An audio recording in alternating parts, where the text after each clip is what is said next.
what came along with Solace was the other folks in that faction. In that draft paper, there's sort of a little breakdown of 3 factions, and let me just sort of say who those were. A Communist Workers' Party. There was a communist newspaper called Workers' Viewpoint, and initially they didn't have an organization. They just put out Workers' Viewpoint, and people kept asking them who they were, so they said, well, I guess we're the Workers' Viewpoint organization, WVO. And that's what we knew them as at that time. On a nationwide scale, a Workers' Viewpoint organization was moving towards a founding Congress, and they were going to declare themselves the Marxist-Leninist Party of the Proletariat, the Communist Workers' Party. But basically, we didn't see that going on. There was a news event, I'm sure you've seen references to, of a demonstration in North Carolina, Charlottesville, I think. Greensboro. Greensboro. Greensboro, yeah, that's an anti-Klan rally that the Workers' Viewpoint folks had done, where the Klan and the Nazis basically took up their challenge and came to the rally and shot and killed a number of the Workers' Viewpoint folks. And that was the first moment in which that organization ever rose to the nationwide attention, because it was just such a shocking event. And so the Workers' Viewpoint folks said, well, okay, this is the moment. Now that the spotlights are on us, we're going to change over our name. We're no longer Workers' Viewpoint. We're the Communist Workers' Party. So when these events were taking place, nobody at NASCO had ever heard of the Communist Workers' Party. I don't know exactly when it was formed, but we thought we were doing WVO. So that was one of the factions, was Workers' Viewpoint.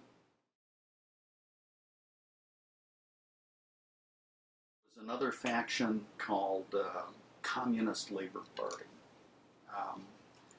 They were sort of a nationalist organization. Their main body of organization was in Hispanics.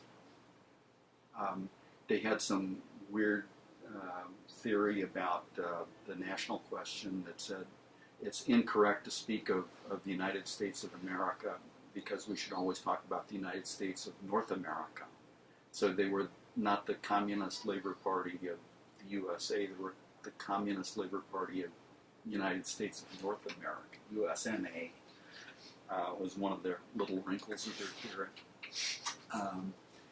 Those folks had a group in the yard, and they were kind of sluggish. In some respects, they were lazy.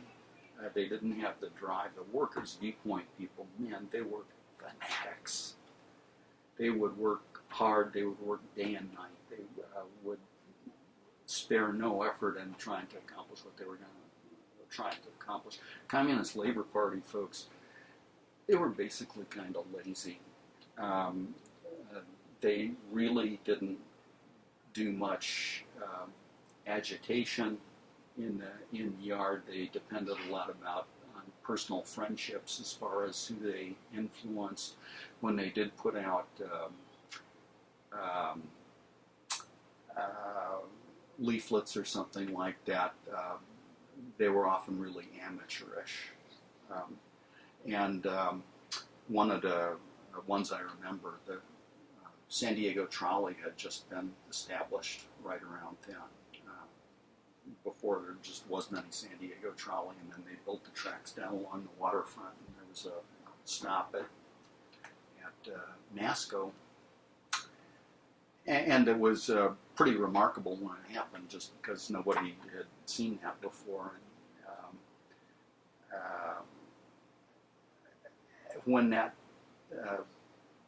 line began to operate, a lot of people weren't prepared, and there were actually a lot of accidents at trolley crossings when the red line opened down on the waterfront, because people just weren't used to that threat. How you can miss something as big as 2 school buses painted bright red, and running in a straight blaring line. a horn. Man, I do not know, but there would be accidents. And one day, a NASCO worker coming back from lunch got clipped by one of the trolley trains.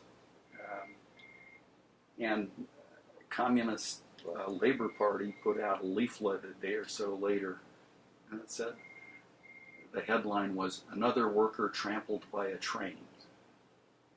And everybody looked at that and said, what? You know?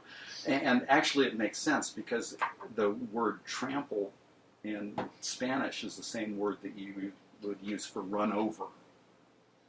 So that's just sort of a kind of where they were coming from. They were thinking in Spanish because that's who they are, and then they kind of struggled to express that in English, and it came out with everybody kind of scratching their heads.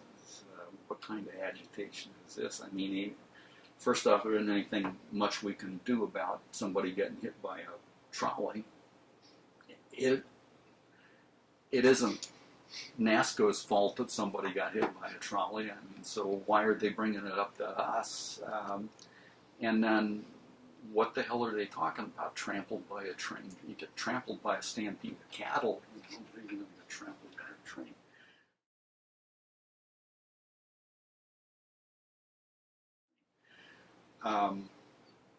Okay, and then the third group was sort of the most diffuse. It was a group of folks close to an organization called the Workers' Congress, Marxist-Leninist. I noticed in one of the articles, it might be one of them, I think, that you had linked to, somebody said that there were Socialist Workers' Party folks in the yard. No Socialist Workers' Party. Just none. Zilch.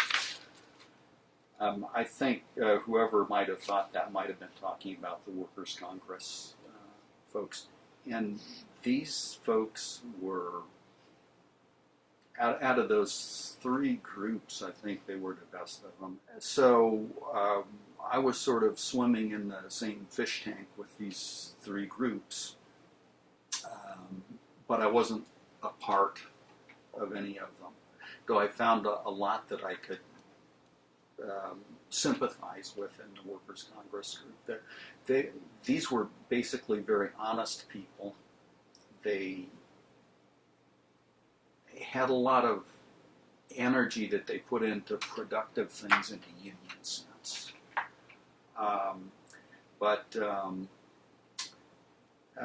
And although they believed that ultimately things should be moved in a political sense of mobilizing the working class to take control of society, they did not have that same idea that the workers' viewpoint folks had, that in fact that change was imminent and they were on the verge of a revolutionary upsurge that was going to sweep them to power.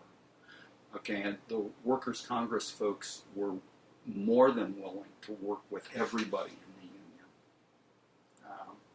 So they would try over and over again to work with the workers' viewpoint, and they got burned every time.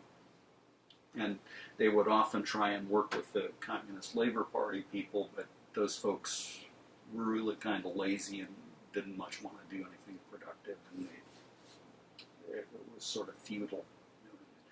So the Workers' Congress people involved themselves in a number of things that were very productive.